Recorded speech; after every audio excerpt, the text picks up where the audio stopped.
मेरे प्रियो, आप सबको बहुत बहुत ब्लेस हो, परमेश्वर का आशीष मिले।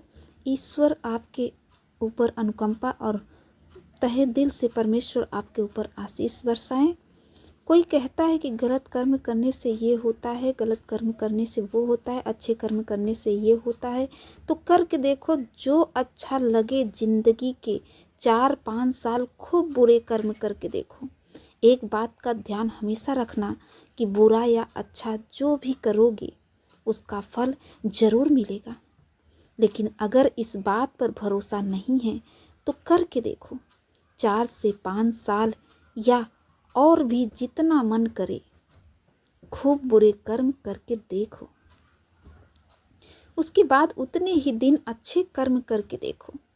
जितने आप बुरे कर्म करके देखोगे उतने ही दिन अच्छे कर्म करके भी देखो। कुछ दिन माया के पीछे दौड़ कर देखो और कुछ दिन माया को छोड़ कर देखो, सब पता चल जाएगा। जिनको बात से आध्यात्म समझ नहीं आएगा उनको प्रैक्टिकल से 100% समझ में आ जाएगा कि माया कैसे भ्रमित करती है। एक बात फिर कह रहे हैं कि किए गए कर्म का फल जरूर बनेगा और उसको भोगना भी पड़ेगा। हर व्यक्ति, वो चाहे नास्तिक हो या आस्तिक, अगर उसके जीवन में सच्चाई, ईमानदारी, निर्मलता, सरलता नहीं है तो उसको ईश्वर की भक्ति का कोई लाभ नहीं। उसे ईश्वर की भक्ति का कोई लाभ नहीं है। जो भी संसार में पापी व्यक्ति हैं, बुरे व्यक्ति हैं, वो कर्मों के फल से कभी नहीं बच सकते। आपके अच्छे कर्म या बुरे कर्म सब आपको भुगतना पड़ेंगे और आपके बुरे कर्मों की सीमा निर्धारित करेगी कि आपके बुरे कर्म केवल आपका नुकसान करेंगे या आपके साथ साथ आपके परिवार, आपके बंधु बांधव, सगे संबंधी किसका किसका नुकसान करेंगे। बुरे लोगों को लगता है कि मेरे पाप का दंड नहीं मिलेगा। अरे भगवान का न्याय तो वो चीज़ है कि वो तो आपके बुरे कर्मों का हिसाब इस जन्म में नहीं पूरा कर पाएगा, तो अगले जन्म में भी आपसे वसूलेगा और आपके बुरे कर्मों का हिसाब भय की चरम सीमा तक वसूलेगा। देखकर आपकी रूह कांप जाएगी।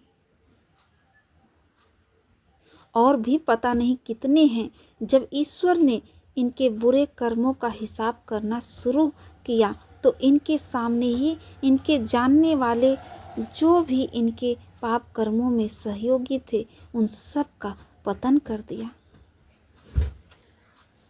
जैसे जैसे भक्ति बढ़ती जाएगी वैसे वैसे परीक्षाएं बढ़ती जाएंगी और जितनी तकड़ी परीक्षा उतनी तगड़ी ईश्वर की सपोर्ट भी रहती है। हमारा परमेश्वर हमसे बहुत प्रेम करता है और ईश्वर की तगड़ी सपोर्ट यही वो ब्रह्मास्त्र है जो सच्चे भक्त को किसी भी परिस्थिति में अपने लक्ष्य से डिगने नहीं देता है, क्योंकि सच्चा भक्त जानता है कि कठिन परीक्षा लेकर मेरा ईश्वर मुझे परख रहा है कि इसको मुझ पर सच में दृढ़ विश्वास है या बनावटीपन का। लेकिन सच्चा भक्त भी बहुत अडिग होता है। वो कठिन से कठिन परीक्षा भी देता है और इसी से भी फिर ईश्वर भक्त के पूर्ण वश में हो जाता है, क्योंकि संसार में ईश्वर पर पूर्ण दृढ़ विश्वास करना असंभव नहीं है, लेकिन अति कठिन कार्य है। भक्ति की उच्चतर सीमा पर असीम अनुभव होते हैं। उच्चतर सीमा का मतलब है कि अब भक्त का अपना कुछ नहीं। भक्त द्वारा किया गया कर्म भी ईश्वर को समर्पित, सर्वस्त्र ईश्वर को समर्पित। और जब भक्ति इस स्तर पर आती है तो फिर शुरू होता है ईश्वर का असली खेल। जब भक्त ने सब कुछ भगवान को ही समर्पित कर दिया है तो फिर भक्त की भगवान की परेशानी, भक्त का सुख भगवान का सुख, भक्त की सहयोगी ईश्वर के सहयोगी, भक्त के विरोधी ईश्वर के विरोधी। भक्त को भक्ति से मतलब और ईश्वर को भक्त से मतलब। फिर तो ईश्वर बड़ा उलट फेर करते हैं, भक्त कुछ नहीं करता, सब परमेश्वर करते हैं। प्रहलाद की कथा इसका सबसे बड़ा उदाहरण है। फिर तो परमेश्वर भक्त के दुश्मनों को समूल नाश कर देते हैं। भक्त का दुश्मन इस परमेश्वर का दुश्मन हो जाता है और भगवान अपने दुश्मन को थोड़ी पीड़ा नहीं देते हैं, खत्म ही कर देते हैं।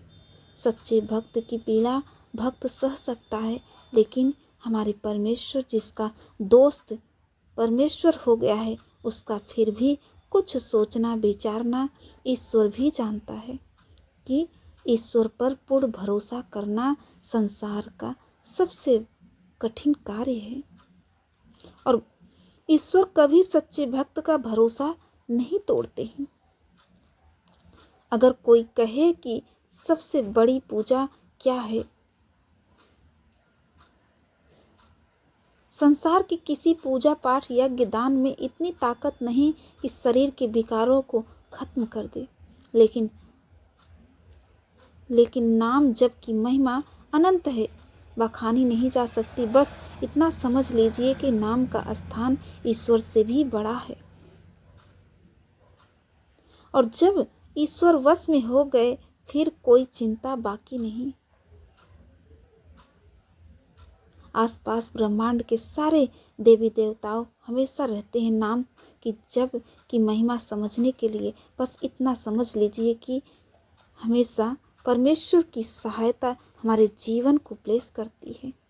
ईश्वर हमसे बहुत प्रेम करते हैं, वो हमारे सुख और दुख में हमेशा सहयोगी रहते हैं। बहुत से लोग हैं जो ईश्वर को मानते हैं, उनके लिए भी, जो नहीं मानते हैं उनके लिए भी। भाग्य को भक्ति न भी मानो, कर्म ही प्रधान मान लो, फिर भी समझो आपने किसी कार्य में 1 लाख, 10 लाख, 1 करोड़, 100 करोड़ की बेईमानी की और उसका 10% हिस्सा मंदिर में दान किया है। हालेलुया, आमीन, गॉड ब्लेस।